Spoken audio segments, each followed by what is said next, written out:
बहुत स्वागत है आपका जी न्यूज की खास पेशकश ज्योतिष गुरु में। मैं हूं आपके साथ आपका अपना शिरोमणि सचिव। मित्रों, आज हम बात करेंगे भगवान शिव के बेहद प्रिय बेलपत्र के विषय में। जी हां, बेलपत्र से संबंधित आपको बारीक से बारीक जानकारी देंगे और इसी के साथ आपको बताएंगे कि बेलपत्र को तोड़ते समय आपको कौन सी सावधानियां बरतनी है और बेलपत्र जब आप भगवान शिव को अर्पित करेंगे तो क्या नियम अपनाए जाते हैं, ये भी हम आपको आज बताने वाले हैं। मित्रों, बेलपत्र से संबंधित एक महा उपाय भी आपके लिए लेकर आया हूं जो आपके मन के साथ ही आपकी शारीरिक जितनी भी जो बड़ी से बड़ी समस्या हो उसको खत्म कर सकता है।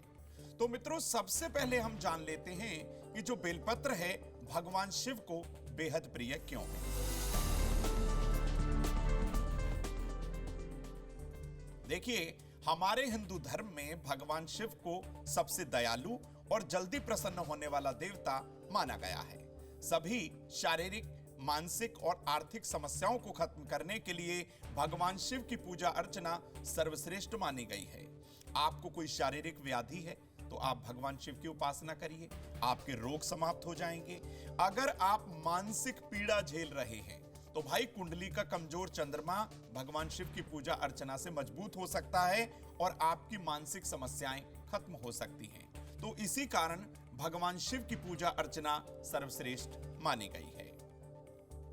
भगवान शिव की पूजा अर्चना करने से कुंडली का कमजोर चंद्रमा मजबूत होता है और इसी के साथ ही लग्न को बल मिलता है, यानी कि आपका स्वास्थ्य अच्छा रहने लगता है। जिससे क्या प्रभाव होता है भाई, हमें हर जगह अच्छी सेहत के साथ मान सम्मान की प्राप्ति मिलती रहती है। देखिए, भगवान शिव को बेलपत्र बेहद प्रिय माना जाता है। ऐसा भी माना जाता है कि बेलपत्र के अंदर सतोगुण, रजोगुण और तमोगुण तीनों ही गुण विद्यमान हैं। ये शरीर में वात, पित्त और कफ को भी नियंत्रित कर सकता है।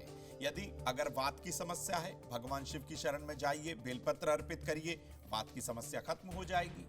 बेलपत्र में तीनों देवताओं का वास भी माना गया है। ऐसा भी हम मानते हैं कि किसी भी महत्वपूर्ण इच्छा को पूर्ण करने के लिए बेलपत्र के पौधे की पूजा अर्चना यदि आप करें, अगर उसके नीचे कोई शिवलिंग रखकर आप उसकी पूजा अर्चना करें तो आपके मन की इच्छा पूर्ण होने के साथ ही भगवान शिव की विशेष कृपा आपको मिल सकती है। अब आपको बताते हैं कि बेलपत्र तोड़ते समय आपको कौन से नियमों का ध्यान रखना है। देखिए, भगवान शिव को बेलपत्र बेहद प्रिय है। आप जानते हैं, बेलपत्र हमेशा स्नान करके ही तोड़ना चाहिए। बिना स्नान किए आप बेलपत्र ना तोड़ें। बेलपत्र को तोड़ने से पहले भगवान शिव का ध्यान करें और नमः शिवाय मंत्र का कम से कम 3 या 5 बार जाप जरूर करें। उसके बाद ही आप बेलपत्र के पेड़ से बेलपत्र को तोड़ सकते हैं। कभी भी बेलपत्र चतुर्थी, अष्टमी, नवमी, चतुर्दशी और इसी के साथ ही संक्रांति पर बिल्कुल ना तोड़ें। बेलपत्र के पेड़ से बेलपत्र का पत्ता ही आपको तोड़ना है। भूल कर भी आप बड़ी टहनियों को बेलपत्र से ना तोड़ें। तो ये तो छोटी छोटी सावधानियां जब आप बेलपत्र तोड़ेंगे आपको बरतनी है। अब आपको बताते हैं कि बेलपत्र चढ़ाने से पहले कुछ नियम हैं, वो भी आप जान लीजिए। देखिए, भगवान शिव को बेलपत्र जब भी आप अर्पित करें, उल्टा करके चिकनी सतह की तरफ से स्पष्ट कराकर ही आपको यह बेलपत्र अर्पित करना है। बेलपत्र की चिकनी सतह पर सफेद या पीला या फिर चंदन आप इस्तेमाल कर सकते हैं। सफेद, पीला चंदन और केसर का भी आप इस्तेमाल इस पर कर सकते हैं। कटा या टूटा हुआ बेलपत्र आप भूलकर भी शिवलिंग पर अर्पित ना करें। अब आपको बताते हैं कि बेलपत्र का एक दिव्य प्रयोग जो आपकी मन की इच्छा को पूर्ण करने के साथ ही आपकी शारीरिक व्याधियों को हमेशा के लिए खत्म कर सकता है।